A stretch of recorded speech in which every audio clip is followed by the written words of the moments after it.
साहित्य का स्त्री स्वर में आप सभी का हार्दिक स्वागत है। मैं बहुत अपने-अपने लोगों को भी देख रही हूँ।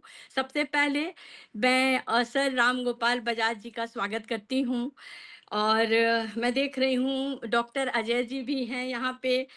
उनका भी स्वागत है। कनू हमारी प्यारी कनू वो भी यहाँ पे हैं। निवेदिता और मैं विभा रानी जी, आपका बहुत-बहुत स्वागत है। हेलसिंकी से हमारे साथ जुड़ी हैं। आप अपना महत्वपूर्ण समय दी, बहुत-बहुत आपका आभार। जनक मनी दी हमारे साथ हैं और भी हमारे गेस्ट जो जुड़े हुए हैं, मैं उन सभी का हार्दिक स्वागत करती हूँ। तुहीन जी को मैं देख पा रही हूँ। तुहीन जी, आपका भी स्वागत। और जो भी मेरे आयाम के सदस्य हैं और जो भी इस प्रोग्राम में कार्यक्रम में जुड़े हैं, मैं उन सभी का हार्दिक स्वागत करती हूँ। और मैं ये ज़रूर कहूँगी कि ये दीदी का सपना जो ये गीता श्री हमारी प्यारी गीता श्री अभी देखिए, बहुत स्वागत है। ये तुम्हारा ही आयाम है गीता। और दीदी ने इस आयाम के लिए बहुत सपना देखा था और हम लोगों को भी पता नहीं था कि वो इतनी जल्दी हम लोग को छोड़ के चली जाएँगी और इतनी बड़ी ज़िम्मेदारी दे के जाएँगी। फिर भी हम लोग कोशिश में हैं कि इसको इस उम्मीद के साथ कि इस आयाम को आगे बढ़ाएँ और मुझे लगता है कि आयाम को आगे बढ़ाने में आप सबों का साथ सबसे महत्वपूर्ण है। आज आप लोग इतने दूर से हमारे साथ खड़े हैं, यही हमारा बल है और ये हम आप लोगों से हमारा अनुरोध है और मुझे आशा भी है कि आप लोगों का प्रेम और सद्भाव इस आयाम को हमेशा मिलता रहेगा, तभी हम आगे बढ़ पाएँगे। हमेशा एक आशीष की, एक प्यार की आकांक्षा है इस आयाम को। बस इन्हीं शब्दों के साथ पुनः आप सबों का हार्दिक स्वागत है।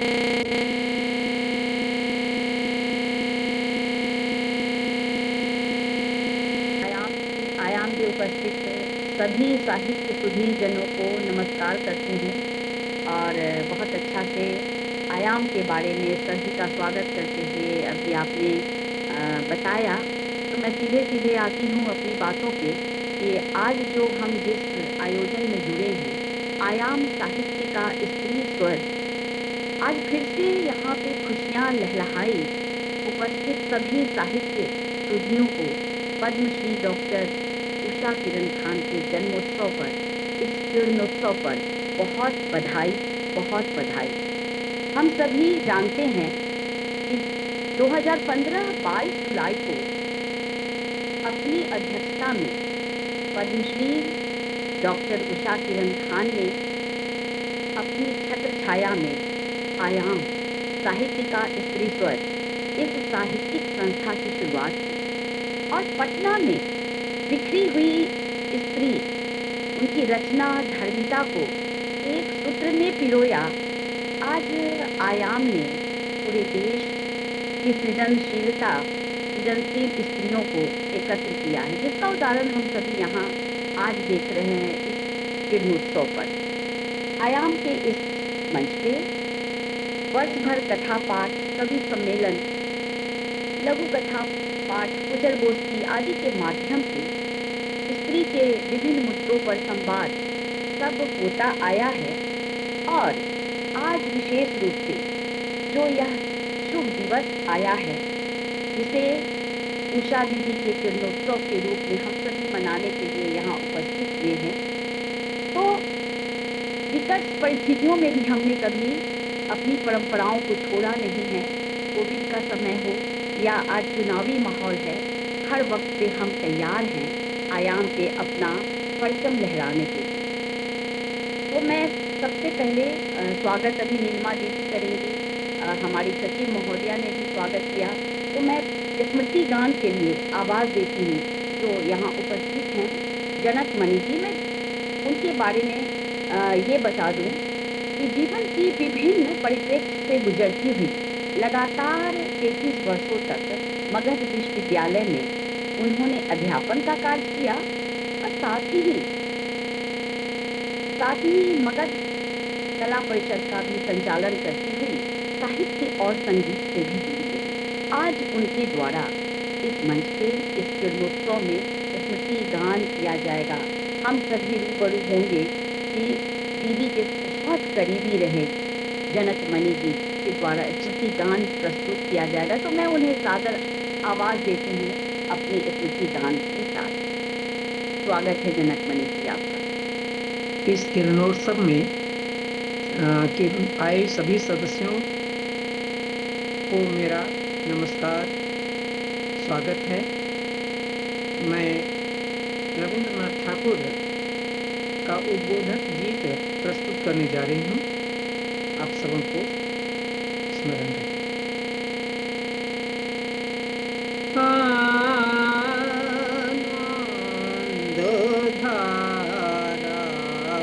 বহিছে ভুবনে অনন্ত গগনে আনন্দ ধারা বহিছে ভুবনে পান করে রবি শশী অঞ্জলি ভরিয়া সদা দীপ্ত রহে অক্ষয় জ্যোতি। পান করে রবি শশী অঞ্জলি ভরিয়া সদা দীপ্ত রহে অক্ষয় জ্যোতি। নিত্য পূর্ণ ধারা জীবনে কিরণে আনন্দ ধারা বহিছে ভুবনে অনন্ত গগনে আনন্দ ধারা বহিছে ভুবনে।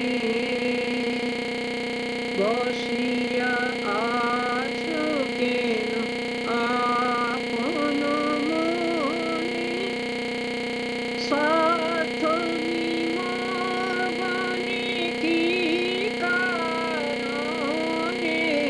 বসিয়া আছো কেন আপন মনে, স্বার্থ নিমগ্নে কি কারণে। চারিদিকে দেখো চাই হৃদয় প্রসারী, ক্ষুদ্র দুঃখ সব তুচ্ছ মানি। প্রেম ভরিয়া লব শূন্য জীবনে আনন্দ ধারা বহিছে ভুবনে অনন্ত গগনে আনন্দ ধারা বহিছে ভুবনে।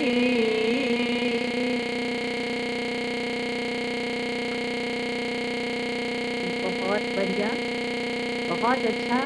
अपने लय ताल में या ढंग से सबको सम्मोहित करते हुए रविंद्र संगीत की प्रस्तुति वाकई में आपकी प्रस्तुति दिल तक पहुंच गई है।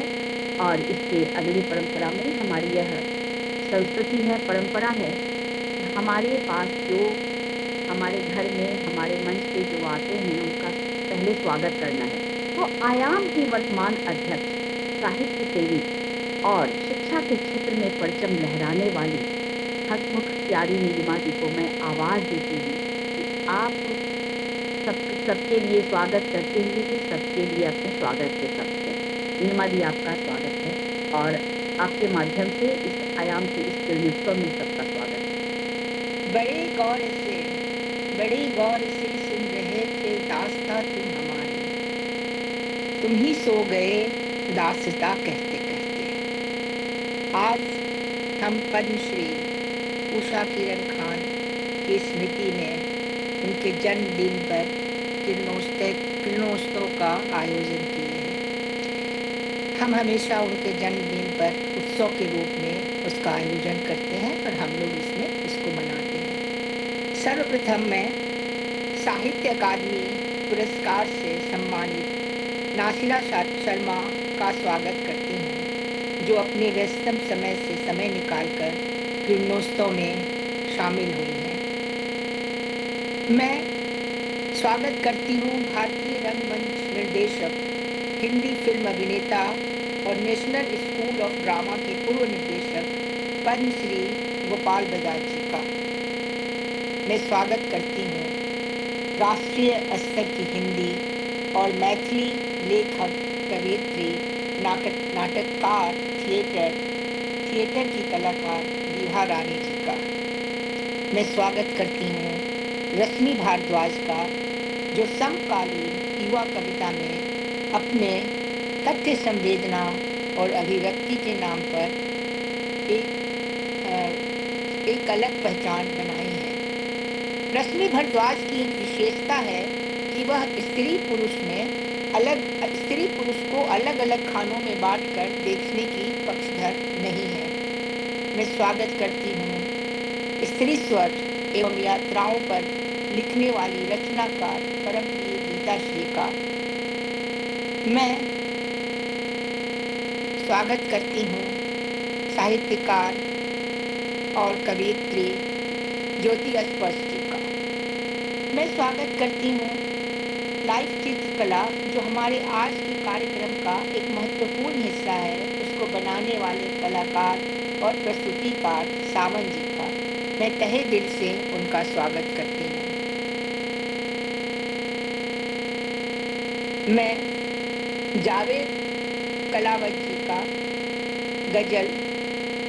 जावेद कलावत जी की गजल आज जाने की जिद न करो के गायन के लिए उनका स्वागत करती हूँ।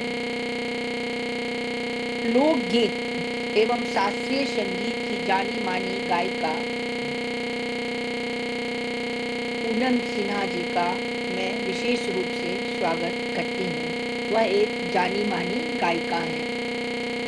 मैं विशेष रूप से कनुप्रिया का स्वागत करती हूँ, विशेष रूप से इसलिए यह जानी मानी रंगमंच और फिल्मों की कलाकार तो हैं ही, साथ ही यह हमारी उषा किरण खान दीदी की सबसे छोटी पुत्री हैं। कनुप्रिया दीदी उषा किरण खान की कहानी संग्रह से एक कहानी के अंश का पाठ करेंगी और मैं केकी जी को उनके मंच संचालन के लिए अंत में मैं कार्यक्रम की रूपरेखा से लेकर उसे प्रस्तुत करने का जो काम तनुजा शंकर और हमारी सचिव रीना अमृत ने किया है, तो मैं उनका क्या स्वागत करूं, क्योंकि स्वागत से धन्यवाद तक जितने भी शब्द हैं वह शब्द उनके लिए कम पड़ जाएंगे।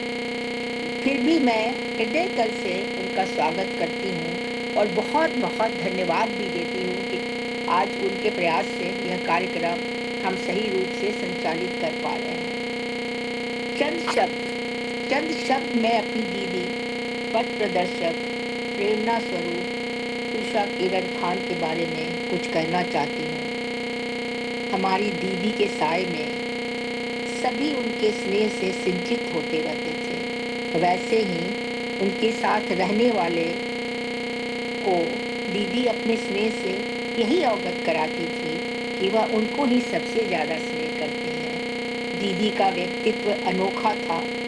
दीदी के बचपन का नाम मिनी था और वह नाम बचपन से लेकर जीवन पर्यंत उनकी जिंदगी में बना रहा, क्योंकि वह मिनी का जो बचपना था उससे कभी वो उभर नहीं पाई। एक तरफ एक बहुत गंभीर चिंतक, दार्शनिक और साहित्यकार थी, तो दूसरी तरफ वो एक छोटी सी बालिका थी जो कभी कभी हम लोगों के साथ खेलती हुई और हंसी करती हुई नजर आती थी, नटखटपन करती हुई नजर आती थी, तरह तरह के चेहरे बनाते हुए नजर आती थी। हम कैसे उस दीदी को भूल सकते, इतनी जीवंत वो थी और हम विश्वास नहीं कर पाते हैं कि हम उनके बिना आज यह कार्यक्रम कर रहे हैं। अंत में मैं इस जूम कार्यक्रम पर उपस्थित सभी लोगों का स्वागत करती हूँ और अपनी वाणी को विश्राम देती हूँ। नमस्कार। बहुत अच्छा बात हो रही थी, कितने अच्छे ढंग से स्वागत किया नीलिमा जी ने और व्यक्तित्व पर प्रकाश डाला संक्षिप्त रूप में विशद। अब मैं व्यक्तित्व के दीदी के व्यक्तित्व पर आगे बात करने के लिए पिंकी झा को यहाँ आवाज़ दे रही हूँ। को नमस्कार, जोहार। श्रद्धेय उषा किरण खान जी से मेरा संपर्क लगभग 3-4 दशकों का होगा। यूँ तो कहिए कि ये 5 दशकों का होगा, इसलिए क्योंकि जब हम स्कूल में पढ़ते थे उन दिनों की उनकी कहानियों को लेकर पढ़ा करते थे और तब से उनको जाना, व्यक्तिगत परिचय नहीं था। फिर बाद के दिनों में जब 1990 में दूरदर्शन पटना आया और मेरी वहाँ पदस्थापना हुई, तो उसके बाद से उनसे संपर्क हुआ और वो संपर्क के लिए पारिवारिक अग्रजा के रूप में रही। वो उनको क्या कहूँ, बड़ी दीदी कहूँ, चाची कहूँ, बहुत कुछ, क्योंकि वो जब मैं वहाँ से 2012 में बाहर चला आया रांची, तो उसके बाद भी प्रत्येक महीने में एक बार उनका फ़ोन ज़रूर ही आता था और फिर वो घंटे 1.5 घंटे की बातचीत होती थी। घर में लोग पूछते भी थे कि इतनी लंबी बातचीत किसके साथ हो रही है, और जब पता चलता था कि श्रद्धेय उषा जी का फ़ोन है तो वो समझ जाते थे कि कितनी लंबी बात हुई, जिसमें दुनिया जहान की बातें, समाज की बातें, साहित्य की बातें, हमारे मैथिल समाज की बातें होती थी।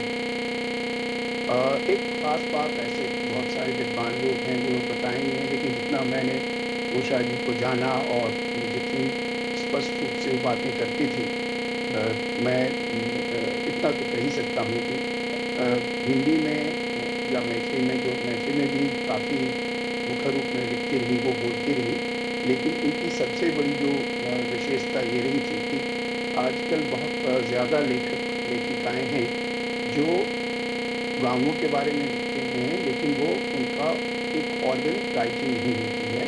वो लगता है जैसे कि मंगल ग्रह पर बैठकर दूरबीन से गाँवों को देखकर उस पर लिखते हैं, या जो प्रेमचंद की कहानियों में पढ़ा है उसको लेकर लिखते हैं। उषा जी का ठीक इसके उलट, वो बिल्कुल लगातार संपर्क में रही, और चाहे उनका जीवन जितना भी सुखमय और जितने भी पदाधिकारी के परिवार के रूप में रही वो, लेकिन बीच में गाँवों से उनका संपर्क बना रहा, और ऐसा लगता था कि उनकी जो अंतर्दृष्टि थी वो उस गांव की सूक्ष्मता को ठीक से महसूस करती रही। अभी हाल में अभी थोड़ी देर पहले ही जैसे नीलमा जी ने बताया कि उनकी वो मिनी जो थी, जो बचपन में लहेरियों की बस्ती में प्रोवोस्ट में रहती थी, उस समय जो उन्होंने देखा था, उसके बाद में जो उन्होंने अपने प्रसिद्ध उपन्यास हसीना मंजिल में दर्शाया है, पता चलता है कि जो मेरे समाज की महिलाएं हैं उनकी क्या व्यथा कथा जीवन शैली होती है, और इतनी इतनी नज़दीकी से बातों को इतने स्पष्ट रूप में, सूक्ष्म रूप में रखना, ये बहुत आसान नहीं होता है। उषा जी की सबसे बड़ी खूबी गाँवों के बारे में, गाँव की स्त्री का जो चित्रण वो अपने उपन्यासों में करती रही है, उसमें कहीं भी एक आर्टिफिशियल कुछ भी नहीं था, बहुत ही स्वाभाविक था। उनकी भाषा तक की वो छेड़छाड़ नहीं करती थी, और ये एक समस्या का कारण भी रहा है बहुत सारे पाठकों के लिए कि वो उस क्षेत्र के स्थान विशेष की, समुदाय विशेष की जो भाषा होती थी, उनके हाव भाव होती थी, उनकी लिंग होती थी, उसका इस्तेमाल करती थी। और मैं बार बार हसीना मंजिल का इसलिए हवाला दे रहा हूँ क्योंकि ऐसा उपन्यास है जिसको कि बहुत ज़्यादा पढ़ा जाना चाहिए और ध्यान दिया जाना चाहिए, लेकिन प्राय बहुत सारे कारणों से लोगों ने पर बहुत ज़्यादा ध्यान नहीं दिया। उस कड़ी में जो जो विभाजन हुआ, उसकी जो पीड़ा बहुत सारे लोगों ने झेला, व्यापक स्तर में, राजनीतिक स्तर में तो बहुत कुछ हुआ, लेकिन पारिवारिक स्तर में किसी भी खास करके मुस्लिम समाज के जो नीचे तबके की महिला थी, उसके जीवन में कितना उथल पुथल हुआ। हालांकि विभाजन का जो उपन्यास 2 गज ज़मीन है फर्रुख समद साहब की, या आलू कुची है विजय गौड़ की, बहुत सारे उपन्यास हैं, लेकिन एक इसमें एक अलग आयाम है, और ये सारी समस्या को एक महिला की व्यथा तथा उसकी एक प्रोटैगनिस्ट है, और उसी हसीना के माध्यम से उन्होंने बहुत ही खूबसूरत ढंग से सामने रखा है, जिसे विशेष रूप से पढ़ा जाना चाहिए और उस समय की परिस्थिति को समझने के लिए ध्यान दिया जाना चाहिए। मैं उनके सारे कृतियों की चर्चा करना उचित नहीं समझता, और इसकी आवश्यकता भी नहीं है, लेकिन हाँ, मैं दूसरे बहुत चर्चित उपन्यास भांति की चर्चा करूँगा। मुझे इस बात का भान है जिसमें भांति पूरा लिखा जा रहा था और मैं अक्सर जब उनसे मिलने जाता था अगर ये खान साहब होते थे तो मुझे अच्छी तरह याद है कि उसके लिखने के पीछे कितना शोध लगा हुआ था और उसमें कितने साल लगे थे और कितने सारे पुस्तकों के अध्ययन के बाद ही उस समय की परिस्थितियों में कैसी स्त्रियां रहती थीं, उनकी जीवन शैली कैसी थी, उनकी वार्तालाप कैसे थी, उनकी मनोदशा कैसी थी, इन सारी बातों को ध्यान रखते हुए और तब उन्होंने अपनी भाषा में उसको रखा था। इसलिए भांति जिस तरह की पुरस्कृत भी हुई साहित्य अकादमी से, उसका तो हिंदी में अनुवाद भी उपलब्ध है। भांति एक बहुत ही खास कृति है और जैसा कहते हैं कि इतिहासकारों को भी समकालीन जो लिखनी होती है उसके माध्यम से पता चलता है कि उस समय का समाज कैसा था और इतिहास को समझने में ज़रूरत होती है। तो भांति एक खास चरित्र है इसकी भांति चरित्र ऐसा है जिसे मिथिलांचल में तो बहुत ज़्यादा सम्मान के साथ देखा जाता है और उनकी एक आदर्श छवि मानी जाती है। ये अलग बात है कि आज के जो स्त्री चिंतन के लोग हैं उसको एक दूसरे रूप में उसे लेंगे, लेकिन हाँ यहाँ सवाल उठता है कि उस समय की परिस्थिति में जैसा समाज था, जैसी परिस्थिति थी, उस हिसाब से उषा जी ने उसको बहुत ही खूबसूरत ढंग से रखा है। बौद्धों का क्या दृष्टिकोण था महिलाओं के प्रति, ये सारी बातें उस इतिहास में खूबसूरती से आया है। आप उनकी अगर कहानियों की चर्चा करें तो अनगिनत कहानियाँ हैं जिसमें कि उनके पात्र महिला पात्र हैं और जो ग्रामीण क्षेत्रों में महिलाओं की स्थिति, उनकी व्यथा कथा, उनकी जो पीड़ा है उसका बहुत ही शालीन ढंग से वर्णन किया है। वो कहीं से भी प्रोपेगेंडिस्ट नहीं थी, कहीं से भी विचारों को एक आवेश में और किसी पात्र को बहुत उछाल करके कोई उनको ऐसा डायलॉग दे दें, ऐसा नहीं करती थी। उनकी जो मैंने शुरू में कहा कि उनकी लेखनी बहुत ही ज़्यादा स्वाभाविक थी, ऑर्गेनिक थी, स्वाभाविक होता था।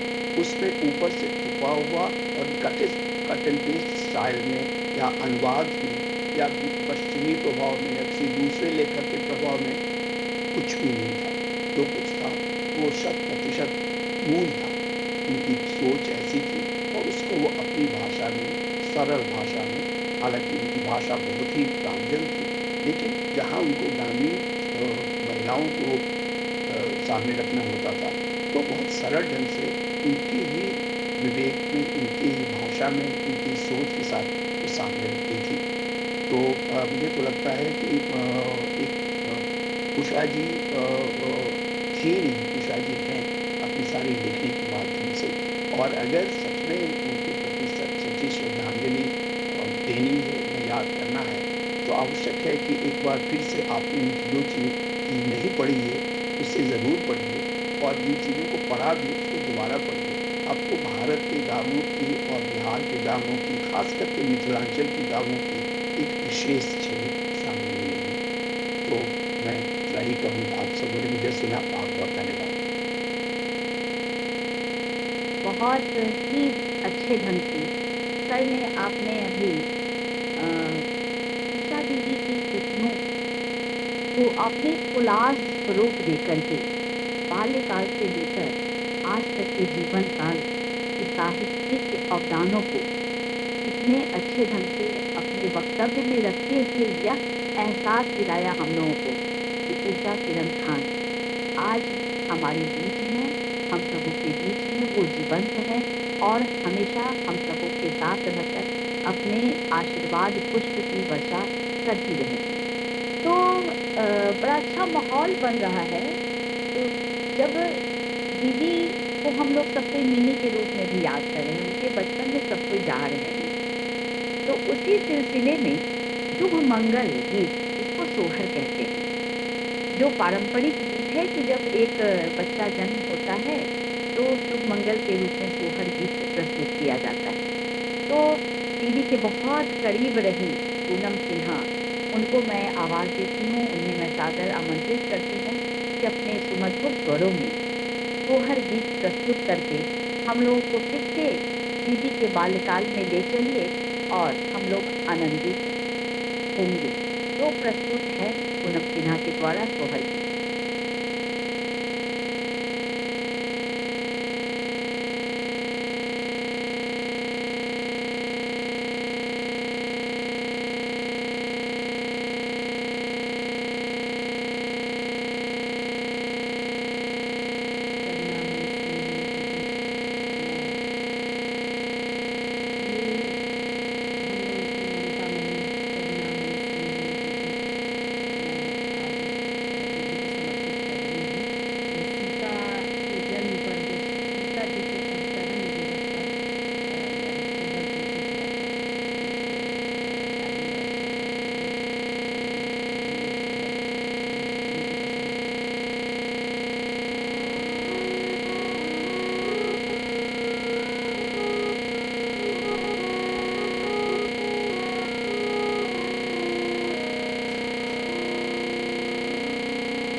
बहुत आभार पूनम दी आपका।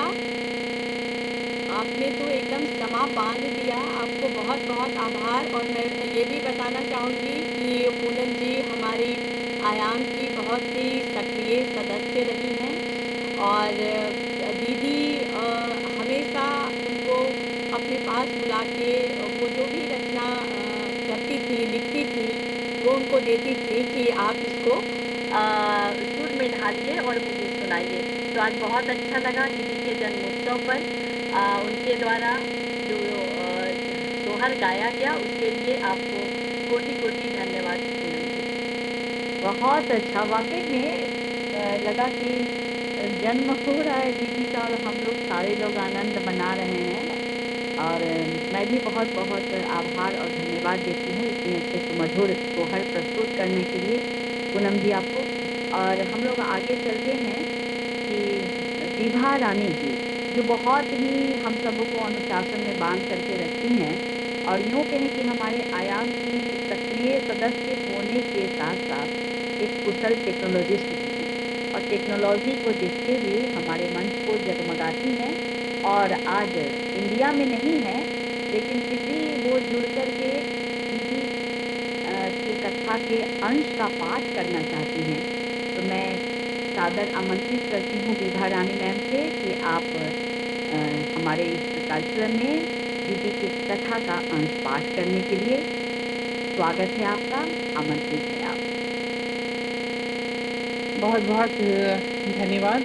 और चूँकि समय बहुत कम है, 5 मिनट का समय है, तो मैं यहाँ उपस्थित सभी का स्वागत, सभी का अभिनंदन करते हुए दीदी को प्रणाम, उनको जन्मदिन की ढेर सारी बधाइयाँ और उनके साथ साथ उनसे आशीर्वाद की कामना के साथ साथ उनकी एक मैथिली कहानी उदासीन, जो उनके कांचही बास संग्रह में था और जो श्रीमती प्रकाशन से शकुन समुराय कहानी संग्रह के नाम से संकलित है, प्रकाशित है, उसमें से एक कहानी है जिसका शीर्षक है उदासीन।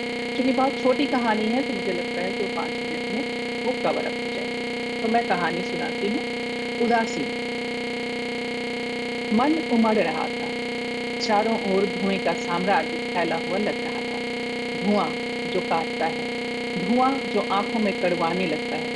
वैसे मैं हनुमान मंदिर में खड़ी हूँ जहाँ चारों ओर धूप और धुआं की सुगंधित धुंध है। लोग बाग एक के ऊपर एक गिरे जा रहे थे, ऐसी थी। वे सब सात्विक भाव से हनुमान चालीसा का पाठ कर रहे थे। इधर मेरी जान संकट में फंसी हुई है। यंत्रवत रुपए निकालकर मंदिर के भीतरी प्रकोष्ठ में फेंक कर मैंने खड़े खड़े महावीर जी को प्रणाम किया और लगे हाथों लौटने लगी कि सहसा आरती करने लग पड़ी। आरती जल्दी जल्दी चप्पल पहनकर सर से निकल गई। आइए चरणामृत ले लीजिए। पुजारी का स्वर मुझे चौंका गया। वे माने अभय चरणामृत लेकर प्रसाद की पुड़िया पकड़े खड़े थे। उनकी कठोर दृष्टि दोबारा मेरी ओर पड़ी और मैं थोड़ा सहमते हुए चरणामृत लेकर बाहर निकली। आज की शाम खराब हो गई थी। इतने मन से आज तैयार होकर मैं घर से निकली थी। काम की अधिकता हम दोनों को रहती है। बच्चों की फरमाइशें पूरी करते करते कभी भी एकांत में बेफिक्र घूमना संभव कहाँ हो पाता है। कहाँ संभव हो पाता है एक दूसरे का जन्मदिन या अपनी वैवाहिक वर्षगांठ मनाना। लेकिन आज इन्हीं सब के लिए हम बाहर निकले। बच्चों से कह दिया था कि आज कहीं मीटिंग है जिसमें बच्चों का जाना मना है। जाने को ठीक होता है। सबका बंदा था। चौराहे पर ट्रैफिक जाम हो गया। अचानक एक गाड़ी में बैठे अविनाश पर नजर पड़ गई। उसकी भी नजर पड़ी सपाट में। अरे अविनाश है, देखो तो कैसे भागा जा रहा है। गाड़ी पर सामान बांधा हुआ है, लग रहा है आ ही रहा है। मेरे स्वर में अतिरिक्त उत्साह भराया था। बेवकूफ हो तुम, गाड़ी की दिशा देख नहीं रही हो? स्टेशन की ओर जा रही है, आ रहा है। इनके स्वर की तटस्थता दिन भर के उत्साह की तुलना में अनपुछी थी। फिर भी चलिए ना, जरा मिल ही ले। तब तक उसकी गाड़ी स्टेशन की तरफ खिसकने लगी। क्यों? कोई फायदा नहीं है। अगर भागा जा रहा है तो हमें ही कौन सी जरूरत पड़ी है कि पूंछ की तरह उसके पीछे पीछे भागे जाएं? तब तक अविनाश ने भी हम लोगों को देख लिया था और देख ली थी मेरी उत्सुक नजर। पकड़ा गया। लिहाजा क्या करती? गाड़ी रोककर बाहर निकली। इन्होंने भी अपनी गाड़ी उधर मोड़ी और बेहद निरुत्साहित कदमों से अविनाश की तरफ बढ़े। दोनों एक दूसरे के पास चुप चुप खड़े थे, कटे कटे। तुम फिर अकेले जा रहे हो? आरती कब से तुम्हारी राह देख रही है। बच्चे भी हमेशा पापा पापा करते रहते हैं। कब आए हम सब समझ भी नहीं सकते। एक ही सांस में मैं सब कुछ कहती। कोर्ट में हमारी मुलाकात हुई। कोर्ट में? मैं अचकाती हुई देखती रह गई। तुमने बताया था ना कि आरती और अविनाश का लीगल सेपरेशन हो गया है। केवल तलाक के कागजात मिलने बाकी हैं। अभय के खींचे हुए स्वर ने मेरे सारे उफान को बैठा दिया। उन्हें कहिएगा हरी साग सब्जी खाएं, टमाटर और गाजर का मौसम आ गया है, वह भी खाएं, और एक विकोस्टूल रोजाना लेना भी जरूरी है। पता है ना कि विटामिन कैल्शियम की डेफिशिएंसी थोड़ा डिप्रेशन क्रिएट करती है। सूखी मुस्कान के साथ अविनाश गाड़ी की ओर बढ़े। अच्छा, अभय से हाथ मिलाकर मुझे प्रणाम करते हुए गाड़ी में बैठकर सर्व से आगे बढ़ गया। आह, किस आरंभ का कैसा अंत! मेरी उसांस और इनकी कठोर दृष्टि और अभी मंदिर में आरती आंखें बचाते हुए भागते, पीली विटामिन और कैल्शियम डेफिशिएंसी वाली। तुम क्यों भूंगा जैसा मुंह बनाए हुए हो? क्या हुआ? अभय अब तनाव मुक्त थे। अच्छा, संबंध बिगड़ गए थे तो साथ रहकर ही क्या होता, लेकिन बात बिगड़ी क्यों? तुम कितने अच्छे थे, made for each other. Oh please इतना सीरियस मत बनो। यही सीरियसनेस आरती को भारी पड़ी। अपने जीवन के प्रति उदासी और समूची दुनिया के लिए आलोक। ठीक ही कह रहे, अब मैं भी आपकी तरह ही उदासीन हो जाऊं। तो ये थे उषा किरण खान की कहानी उदासीन, जिसका पाठ मैंने किया। बहुत बहुत धन्यवाद और आप सबसे इजाजत लेता हूँ। जीवा जी बहुत बहुत आभार आपका। लेकिन मैं ये बता दूं कि मैंने जो परिचय दिया था, तो हमारे भी आयाम में लेखन जी हैं, तो मैंने उनका परिचय दिया। लेकिन आपका अपने बारे में मैं ये बता दूं कि आप परिचय आपका क्या देना, आपका माँ मूवी में आपका अभिनय और जो आप सोशल साइट पे जितनी एक्टिव रहती हैं, सक्रिय रहती हैं, तो उसमें जो आपका नृत्य मैं देखती हूँ, और उषा दीदी के साथ भी दीदी भी आपकी हमेशा चर्चा किया करती थी, तो कहीं ना कहीं भी आप भी आयाम से बिल्कुल करीब हैं, जुड़ी हुई हैं।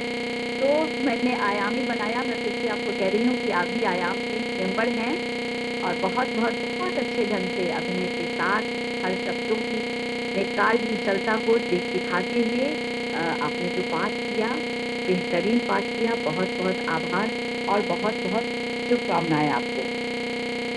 आगे मैं चलती हूँ कि आगे है अब कथा अंश पाठ के बाद कविता का दौर आया है, और हमारे बीच में बड़ी ही प्यारी सी चुलबुली सी रश्मि भारद्वाज आ रही हैं, जो हमारे आयाम के कार्यक्रम में भी आती रही हैं।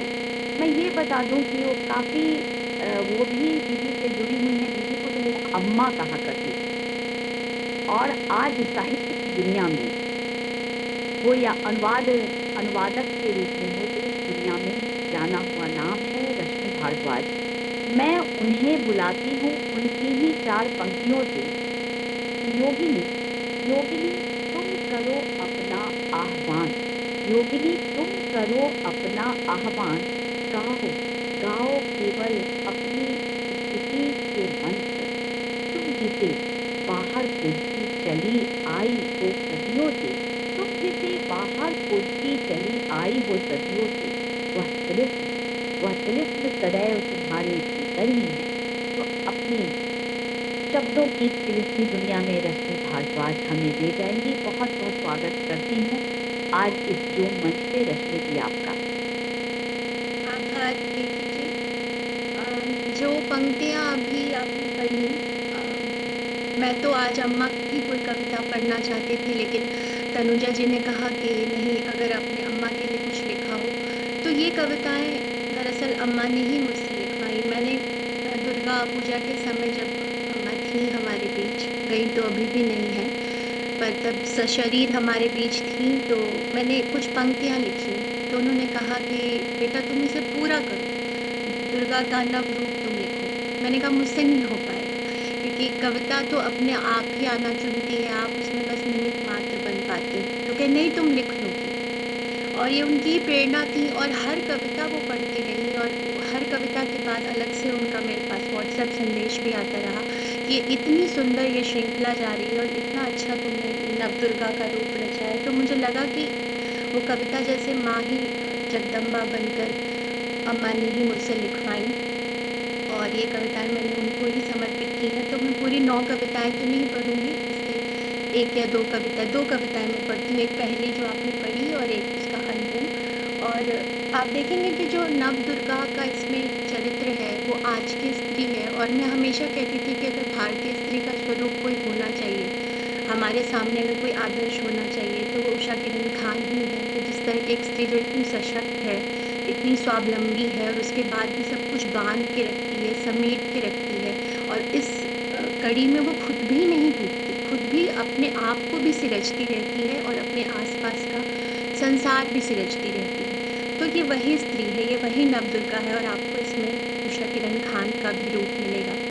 उसकी पहली कविता है, शैलपुत्री, पिता से रखना अनुरक्ति, कोई आस मत रखना। प्रथम मोहभंग सदैव पिता ही करते हैं, जब उनके गृह में ही नहीं, हृदय में भी तुम आगंतुक हो जाती। मिलेंगे तुम्हें ऐसे पिता भी, गर्भ में वीर्य डालने के अतिरिक्त एक जीवन में वे कहीं नहीं होते। मात्र अपनी काया का अंश हो तुम, अपनी ही योनि से जन्म लेती। मत रमाना धुनी किसी कैलाशपति की प्रतीक्षा में, कोई रचेगा प्रेम का स्वांग, विवाह के लिए कुलपुत्र धन धान देह पूरी चाहेगा। वह जिसके लिए तुम फूंक दोगी अपना शरीर, तुम्हारी राख पर ही धरेगा अपनी गृहस्थी नहीं। वरन करे कोई तुम्हारा, इतनी सिद्धि शेष नहीं कहीं, तुम धारण करती हो जिसे, वह अर्धनारीश्वर हो जाता है। शैले, कहीं नहीं है वो आश्रय, जिसके लिए तुम वन पर्वत भटकती रही, जिसे तुमने रचना चाहा माटी के एक टुकड़े पर। इस संसार के उल्लास के लिए खोती रही अपना समस्त वैभव, किए तमाम आडंबर अनुष्ठान, अपनी देह ही नहीं अपनी आत्मा को भी देवों की तृप्ति के लिए गिरवी रख दिया। योगिनी, तुम करो अपना आह्वान, गाओ केवल अपनी स्तुति के मंत्र। तुम जिसे बाहर खोजती चली आई वो सदियों से, वह तिलसी सदैव तुम्हारे भीतर ही है। और इसी की अंतिम कविता, अम्मा के नाम समर्पित, जैसे अम्मा ही हाथ कह रही हैं, अभी गाई जाती रहेंगी स्तुतियाँ, गढ़े जाते रहेंगे रूपक। इसी बीच हौले से तुम कानों में फूंक देती हो एक मंत्र। दूसरों की पराजय में नहीं, उल्लास अपने विजय में है जया। तुम स्वयं तय करो अपना युद्ध, हार जाओ थोपे गए छद्म, हारना भयमुक्त करता है। जरूरी लड़ाइयों के लिए सजग हो तुम्हारी दृष्टि, दूर तक देखना, देर तक देखना, ताकि देख सको स्पष्ट तुम्हारी सिद्धि छिपी है तुम्हारे हृदय में, तुम उसे अपने वश में रखना। कथा में नहीं हूँ मैं, स्तुति में नहीं हो सकता मेरा स्तंधान। यह जानना किसी देवी की आराधना नहीं थी, यह एक मानुषी का वक्तव्य। शुक्रिया आप सबका। अम्मा की स्मृति को नमन।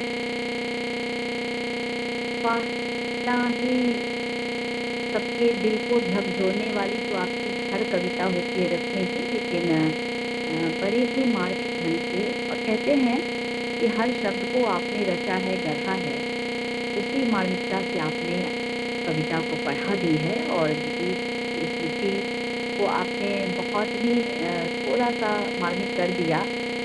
चलिए, आपको बहुत बहुत आभार। अब मैं बुलाना चाहूँगी हमारे आयाम के सक्रिय सदस्य,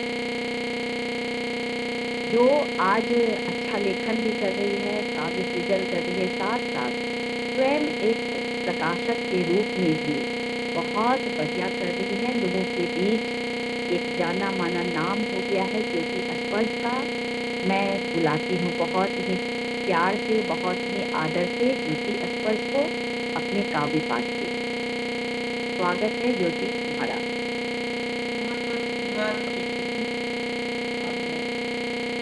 उषा जी के जन्मदिन की प्रतीक्षा कुछ समय पहले से, लगभग 2-3 महीने पहले से हम सब आयामी करने लगते थे कि अच्छा ये करना है, अच्छा वो करना है।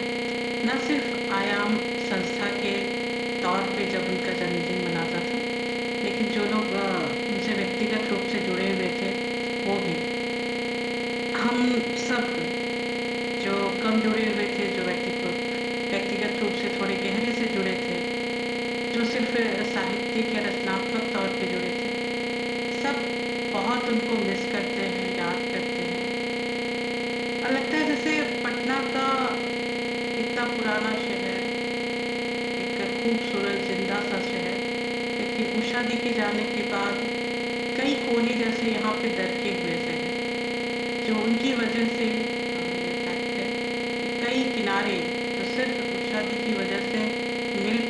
थे, जुड़ पाते थे। जिनमें फासला नहीं होता था, वो फासले उषा दी के जाने के बाद बढ़ते ही जा रहे हैं। बहुत सारी यादें हैं, बहुत सारी मुस्कुराहट और थोड़ी सी आँख नम।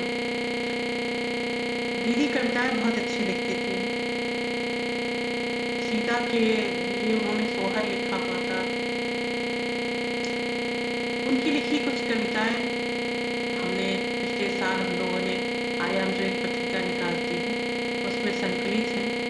उनमें से कुछ कविताएं, नाविक इसका शीर्षक है, उस श्रृंखला से मैं पढ़ रही हूँ।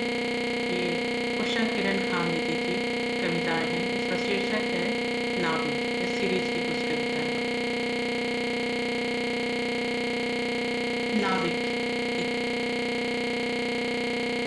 बड़े चतुर घटरवा, बड़े चतुर घटरवा, जी चाहता है करूं भरोसा, जी चाहता है करूं भरोसा कि होता है पुनर्जन्म। जन्म दर जन्म निखरती जाती है प्रतिमा, उज्जवल होता जाता है रूप। सो हे नाविक, सो हे नाविक, आओ बार बार तट पर डाले लंगर, करो आतुर प्रतीक्षा, करो आतुर प्रतीक्षा, आओ वो चतुर घटकर आओ ना। नाविक 2। उस छोर पर तालाब के तट के ढूंढ पर बना था बंगला, जहाँ तुम खड़े थे पता था हाथों में होगी फूल की डाली खाली। चुन चुन लाना है बगिया से नायाब फूल, भरना है अछिजन, बैठा है प्रतीक्षित मेरा रंग रसिया। नाव चढ़ाया ले गए बीच धारा में, नाव चढ़ाया ले गए बीच धारा में। ओ नाविक, ओ नाविक, ओ चतुर नाविक। नाविक 3। मोह लिया मन, मोह लिया मन, ओ नाविक क्या था तुमने।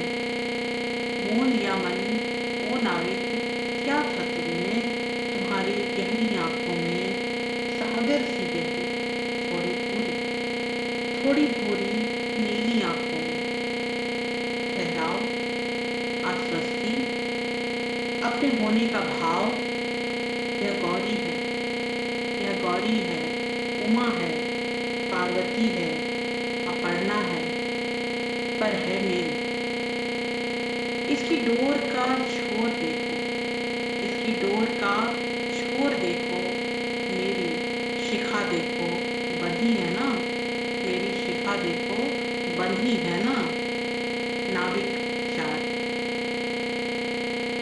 लैनी बीच घटवार, लैनी बीच घटवार, बना लिया एक वलय, कर लिया घेराबंदी, छुपा लिया दिल में, बाहर क्या है। लैनी बीच घटवार, बना लिया एक वलय, कर लिया घेराबंदी, छुपा लिया दिल में, बाहर क्या है। देह मात्र फूलवादी, छुप गई अंतस में, उसे कोई नहीं देखता, छुप गई अंतस में, उसे कोई नहीं देखता, उसका यार कहाँ है।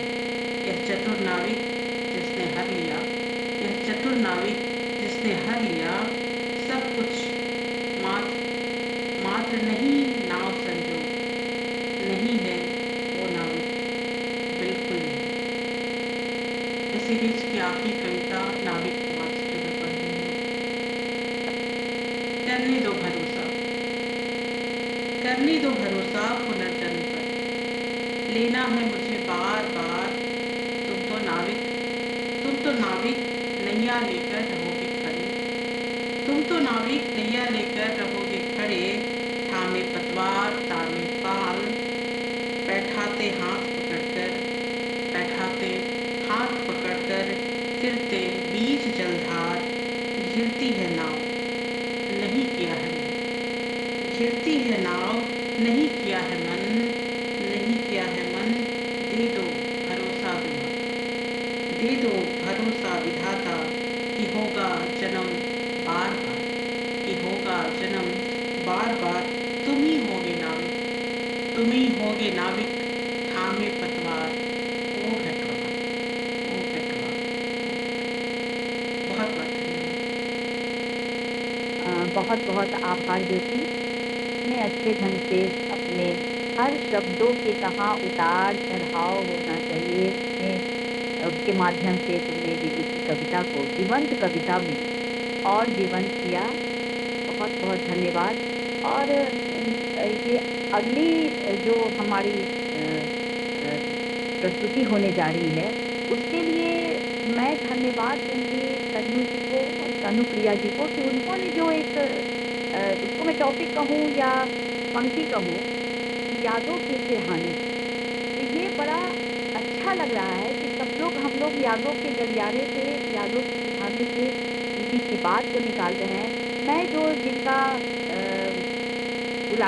मैं जिन्हें बुलाने जा रही हूँ उनको मैं 4 पंक्तियों से बुलाना चाहूँगी कि आज भी छुपाकर मैंने रखा है वो किताब अपने सिरहाने में, थोड़ी देर, बस थोड़ी देर कर दी तेरे करीब आने में। चलो ढूंढते हैं हम तुम्हें अपनी यादों के गलियारे में, अपनी यादों के गलियारे में। मैं आवाज़ देती हूँ उन्हें जो भारतीय रंगमंच निदेशक, हिंदी फिल्म अभिनेता तथा नेशनल स्कूल ऑफ ड्रामा के पूर्व निदेशक रहे। 1996 में थिएटर में उनके योगदान के लिए उन्हें पद्मश्री और 2003 में संगीत नाटक अकादमी पुरस्कार से सम्मानित किया गया। मैं आदरणीय राम गोपाल बजाज जी को आमंत्रित करती हूँ कि अपनी यादों के गलियारे से उषा किरण खान को अपनी बात में, अपने काव्य के माध्यम से हम सबों के बीच में उन्हें बुलाएं और हम सबों को रूबरू कराएं। स्वागत है सर आपका। आप सबका बहुत आभार, धन्यवाद, क्योंकि उषा जी, मिनी भाजी, रामचंद्र और हम पटना यूनिवर्सिटी में 60-62 में लगभग साथ पढ़ते थे। तब की कुछ स्मृतियाँ हैं, लेकिन उस स्मृतियों में काव्य, सौष्ठव, विचार यही चलता था। उस समय हम लोग लगभग 20-22 वर्ष के थे, 1-2 वर्ष छोटे बड़े। तो उन स्मरणों में न जा कर के मेरे मन में यह है कि 3-4 साल पहले उषा जी ने मुझे आदेश ही दिया था कि दरभंगा आकर के आपको जाई से पहले जो उन्होंने मैथिली में सीता के स्मरण में काव्य लिखा है, खंड काव्य, गद्य खंड काव्य, इसकी एक पाठ प्रस्तुति ही कर दो जो मैंने कनु के साथ और उसके सहयोग से कुछ अंश किए थे।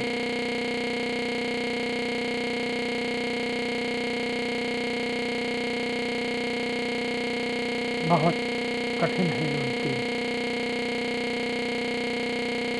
और भाई रामचंद्र के स्मरण को भूलना, और ये सारी उनके बच्चे जो अब तो स्वनाम धन्य स्वयं है। मैं जाई से पहले जो मैथिली में है, हालांकि मैथिली का अभ्यास लगभग छूटा हुआ है।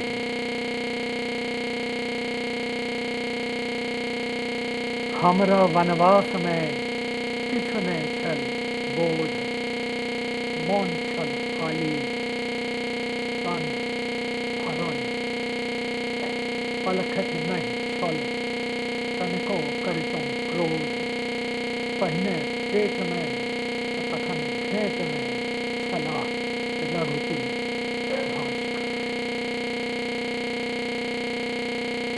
अवतार कार्य शेर साथी चलो साक्षी चलो हम अयोनिजा शताक्षी इसका मैं लुकाए छल हमरा से सकल इंद्रिय छल केंद्रीय भूत आंख में आँख मौन विलाप अयोध्यावासी जन के घोर संताप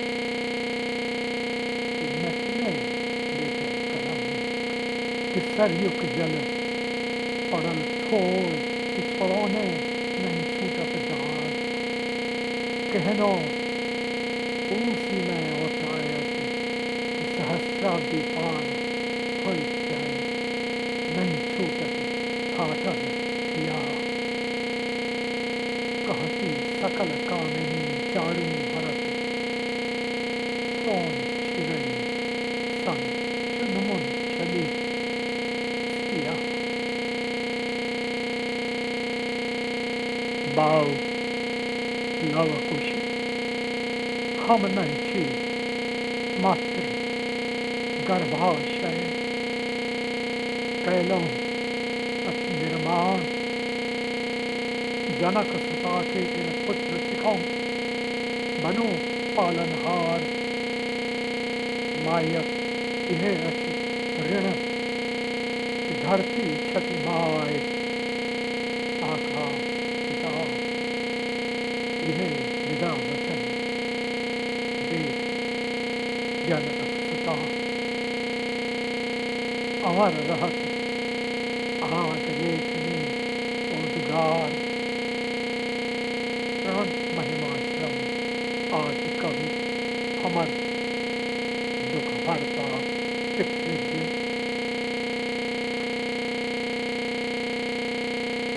छोड़ के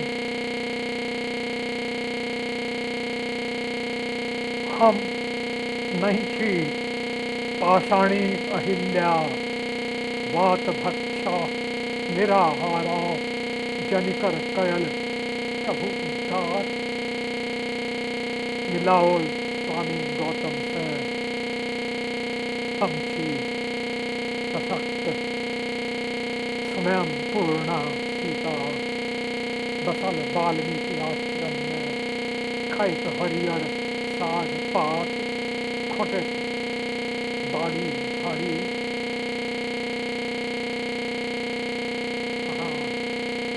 उजरायल छी अमती हार में कान गणित काम अधैर्य संशय अस्तित्व राजा राम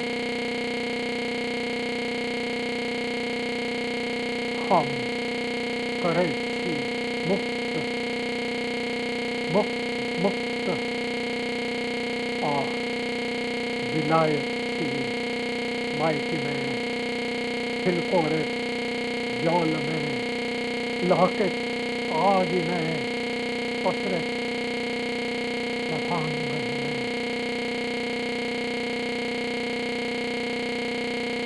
जाओ ले जाओ लदबद फलित गाछ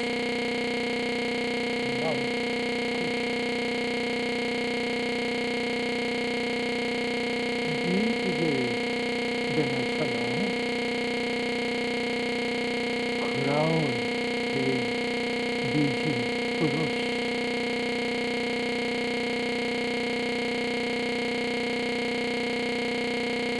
आकाश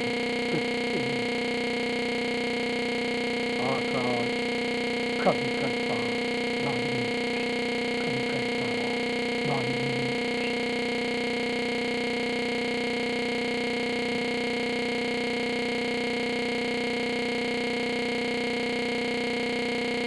यह अंश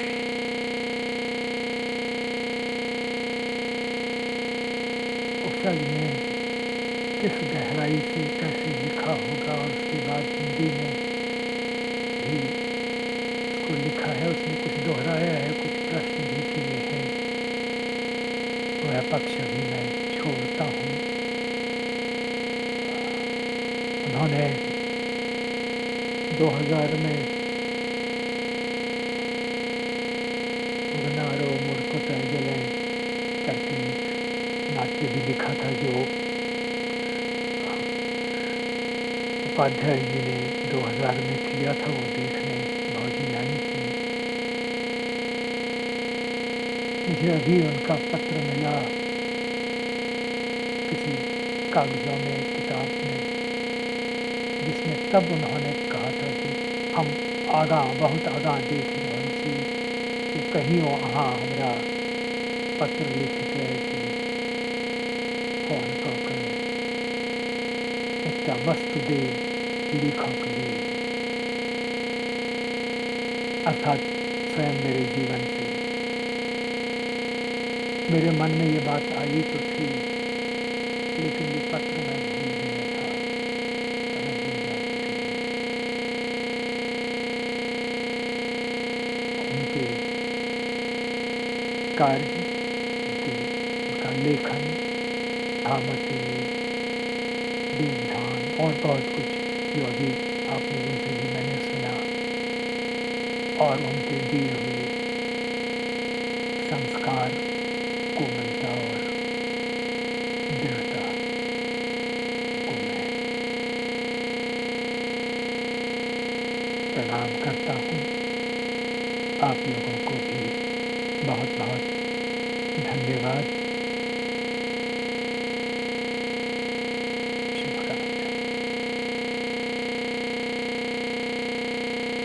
बहुत बहुत आभार सर आपका। इतनी भावुकता के साथ मैथिली कविता के माध्यम से अपने साथियों को आपने यादों के गलियारे में टटोला और हम सबों को भी इसमें आप्लावित किया, और अपने वक्तव्य के माध्यम से, अपनी बातों के माध्यम से, अपनी स्मृतियों के माध्यम से उषा दीदी के बारे में बातें करते हुए, बताते हुए हम सबों को उत्साह से भी भरा और आपका आशीर्वाद भी। हम सभी आभारी हैं सर। आज आपको सुनना हम सभी के लिए बहुत बड़ी बात है। हम सभी आनंदित हुए। बहुत बहुत आपको बधाई और धन्यवाद, आभार सर आपका। अब आगे की बातों के लिए, आगे की वक्तव्य के लिए, आगे की स्मृतियों के लिए, आगे की बात बताने के लिए मैं जिन्हें बुलाना चाह रही हूँ वह आयाम की है, आयाम उनका है। गीता श्री, आपको दीदी, उषा दीदी, किरण खान गीतिया कहती हैं। आप उनके दिल की बहुत करीब, कभी गीतवा कभी गीतिया करके चुहलबाजी करती थी आपके साथ। मैं गवाह हूँ प्रत्यक्ष वक्त की। बहुत अच्छा लगा। मैं आपके बारे में परिचय क्या दूँ, सबको ही आपको जानते हैं। मैं आपको पत्रकार कहूँ, उपन्यासकार कहूँ, कथाकार कहूँ या अपने साथी कहूँ, सब कुछ होने के साथ साथ मैं आपको एक आयामी के तौर पर, आयाम के मेंबर के तौर पे यहाँ बुलाना चाहती हूँ। और आप जितनी भावुकता के साथ अपने दिल में जो उमड़ती हैं भावनाएं, एक होता है कि एकदम सच्चाई दिखती है, तो उतनी करीबी आप रही। आज भावुक नहीं होना है, आज हम लोग को जन्मोत्सव मनाना है, और मैं चाहूँगी कि आप अपने उसी लहजे में, उसी तथ्यों को दीदी के साथ जो पल को बिताएं, हम सभी सुनने के लिए बेकरार। स्वागत है गीता श्री।